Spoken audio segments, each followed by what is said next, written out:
Three of my last items I ordered from Amazon failed to reach my house. Three of them were a combination of undeliverable package or lost in transit. Three of the last nine. Those aren't the only ones. Probably, I'd say in the last 12 months, I probably had a total of half a dozen packages that I've never got. I paid for on Amazon, and they were either lost in transit or they were undeliverable. I have never had that problem with any other company I've bought stuff off of. The last three were a gift from my wife. I can't say what it is. That I had to buy. What I did is since these last three things I've had trouble with Amazon, I've canceled my Prime account and I've opened up an account with Walmart. What I'm going to try to do is I'm going to try to go back to buying from brick and mortar businesses around here. So one of them was my wife's gift. And none of this stuff, guys, is coming from China. It's all coming from the States. Another item I ordered was a 35-gallon barrel. It was a chemical barrel that I was going to use for my used motor oil and used transmission oil. And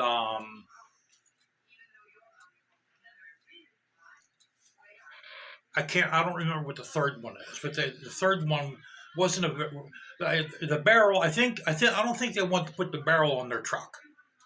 That's why they made it up that the item was undeliverable. Because our hub is over here in Imperial, PA. That's where the hub is. That's where the Amazon warehouse is. The barrel, in the case of the chemical barrel I bought, it was an $80 35-gallon chemical barrel with a screw on top. That made it to the warehouse in Imperial, PA. Okay. Now, I suspect the Amazon driver was probably a contractor. He didn't want to put that on his truck because it took too much space up. A lot of these Amazon delivery drivers, what they do is they lease the Amazon truck, and they're contracted through Amazon. They're Amazon employees, but they're kind of like a lease program. They lease the truck, and they make money from delivering. So they're almost like private contractors. So that's what I think happened with the barrel. They didn't want it taking up a lot of space in their truck, so they made up that maybe they had one of their friends maybe rip the box, something like that. Maybe put a dent in the box, maybe run over the box with a forklift, or maybe puncture it with a forklift. Okay, now it's not deliverable. Now I don't have to put that on my truck. And then these companies wonder why they go out of business. So I'm trying to do away with Amazon as much as possible. Because in the last 12 months, I had a half a dozen, might even been maybe 8 items that I paid for. I never got in. I got my refund. I got a refund back. But I've had it with Amazon. And like I said before, guys, these companies, they put themselves out of business because their customer service is horrible. Amazon's customer service is nil to none. Okay, when you try to go to customer service, you're hooked up with it. If you don't go for talking to someone through a telephone, you go through this instant messaging service they have, where basically what you're getting is all automated messages. It's absolutely none of it helps. None of that helps. Now, if you talk to a person over your or cell phone or your home landline, you're going to be talking to someone in another country, and they don't give a crap about your package, and they'll just tell you. They'll tell you basically what the automatic message is going to tell you. So their customer service is worthless. It's horrible. Now, the item I bought my wife through Walmart, it's exactly the same thing. It's actually a little less money. That's coming from China. That's another thing I don't like. Whenever you buy something, that you should be able to know where it's coming from.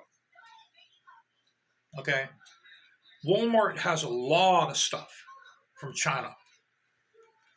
On Amazon, if you're buying something that's coming from China, you don't find it out until you're done paying for it, until the tracking number gets put in place. Then you see a little CN on the end of the tracking number. That means it's coming from China. What they should do is let you know this before you pay for it. Now with eBay, that's how eBay is. eBay, you know where it's coming from. That's the good thing about eBay. But the bad thing about eBay is I've had a lot of bad experiences with small mom and pop sellers on eBay. I've had a lot of bad experiences. That's why I used to solely buy on eBay, guys. And now I started having these problems with these people trying to make spear chains selling stuff, and I closed my account with eBay. I had like 1,000 maybe even a little bit more. I had over 1,000 feedback on eBay. I used to sell stuff on eBay. Okay. And then what happened is I found these hearing aids, brand new. I found 6 brand new hearing aids in the trash, and they all worked. So I put them up on eBay for I think $90, in which that's basically it's a steal. But each hearing aid went for around $290. I sold all 6 of them for $90 with free shipping. The guy gets them. He claims they don't work. He says, I want my money back. So I gave him his money back, and I said, you know what? You keep the hearing aids too. I didn't want them back. I gave him his money back, and I said, that's it. I washed my hands. That wasn't the last time I had trouble with people. So I washed my hands of my account. I closed my selling account with eBay, and I started dealing with Amazon. So that's the trouble I'm having with Amazon, and I'm going to try to go back to buying from around here, from brick and mortar businesses like I used to before I had a computer. Now, I also want to talk about tablets. I've owned a bunch of tablets. What I've found out is the operating system on a tablet will update. You can call it auto update, or let's just call it updating. It'll update for 4 years, okay? For 4 years. After 4 years, it won't update no more. Your operating system is basically going to be dinosaured after 4 years. Your tablet will still work, okay? It'll work for years and years after that. But there's going to be a lot of apps you might not be able to access. You may not be able to access a YouTube app, a Gmail app. You might not be able to access apps that you go to the Play Store, because what they want, guys, is they want you to keep on going back and buying new stuff. Okay, that's kind of like with the iPhone. The iPhone will update just so many times, and then it won't update no more. It'll basically your memory will fill up.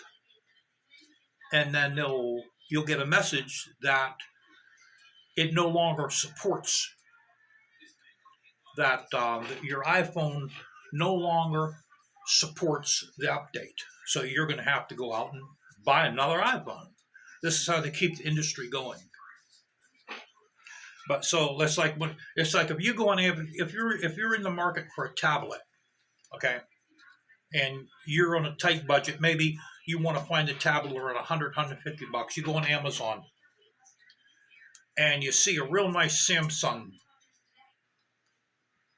on sale for $89. You're thinking, oh wow, that's and you'll see limited time only or limited quantity, $89.95. And you'll see beside that it might have a 2017 release or like a 2020 release date. Okay, you have to remember you got 4 years after that release date. Then your operating system is going to be dinosaur. I have a Samsung Galaxy Pro 12.2. It's about, I think it's about 11 years old, might even be 12 years old. Or no, wait a minute, it's 10 years old. Because I bought that when I started the job I have now. When I bought it, that tablet, the Galaxy Pro 12.2, the Samsung Galaxy Pro 12.2, that was the tablet to have. That was the best tablet out at that time. It cost me $800 10 years ago. It was kind of like on the same level that the Microsoft Surface is right now. That tablet still works, but I can't go on a YouTube app with that. I can go on YouTube through Chrome, but I can't go on, if I download the YouTube app, it won't work. And I can't go on my Gmail either, unless if I go through Chrome to get on Gmail, to get on Google Mail. And there's a lot of other apps I can't use with that because the operating system won't update anymore. That's what you have to be aware of. Some of you don't know that about tablets. That's what you have to be aware of with tablets. Okay, I got the GoPro 4 charging here, guys. We're going to use this tomorrow with my new mic. I'm going to go, I think we're going to have a nice day tomorrow. It's not supposed to rain. It's supposed to be sunny. The roads are supposed to be dry. We're going to take the chopper out. And that's about it. That's what I want to tell you guys. By the way, found me a real nice HP printer. This is a copier, scanner, and a printer all in one. This is an HP Envy 4520. Plus, it has color and black ink in it. Found that in the garbage. You know what was wrong with it? The tab that holds the ink cartridge down was broke off. So what I had to do is I got like a little piece of plastic where the tab held the ink cartridge down. I glued a piece of plastic down. Works like a charm. So see, this is, I don't know if you guys can see the readout. Yeah, so you can see it going on up here. But it definitely works. I've already printed something out in it. And I found 2 more Keurigs. They both work.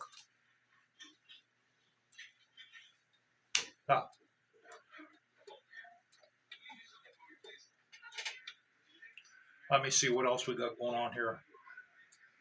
So I got my cement for that corner, for that block corner. I should be able to get that block corner done probably Friday. I have to go to the doctor for my blood work on Friday. Uh-huh. So you don't want to say nothing. Hi. And when I come back when I come back from my blood work, I'll try to finish that corner or some of it. then I can begin framing the garage door up so I can finish that garage door. Then I have to clean that garage out over there. So I'm going to move all my stuff over in that big garage. It should be a lot more room for me. And I'm going to have to light it. I have to put better lighting in there. And then I have to make a door to go into my basement. I'm going to have to jackhammer out some of the concrete block to put a door in there. Then I'll have to buy a door for that. I have to buy an exterior door for the front of the garage, because we're gonna have an exterior door, a steel door, and a garage door. I wanted to put a window on that too, but there's no room for a window. You know, I couldn't believe it. I could not believe that I don't have enough room for a window over there. It's 13 feet wide. I think it's 13 and a half feet wide. The door is it's going to be a 36-inch door. So I figure that's 3 feet. My opening, I think I made my opening 37 3/4, because I'm going to buy a pre-hung door. So let's say it's 3 feet wide. The garage door is 8 feet wide. So 8 and 3, that's what, 11? 12, 13, leaves me 2 feet. So, you know, and then we have our center column. I had to make a pretty thick center column where the garage door is. So that's why there's literally no room for a window. So maybe what I'll do is I'll put some kind of an exhaust fan. If I can fit an exhaust fan somewhere, I might have to have an exhaust fan in that garage, guys, because if I start the bike up in the garage, you know, I'll get intoxicated. Like in the wintertime, if I don't want to open a door, I'm going to have an exhaust fan in there. So that's a nice big project, but it's coming along. You know, and like I told you guys before, being on this night shift, I have to chip away at everything. I don't have much time, guys. I have to chip away a little at a time on these projects. So, yeah, that's what I want to tell you guys about Amazon. I'm going to start eliminating Amazon, because they're just, I don't know what's going on. I don't know what the problem is with Amazon, but they need to either sell or close up. Cheers.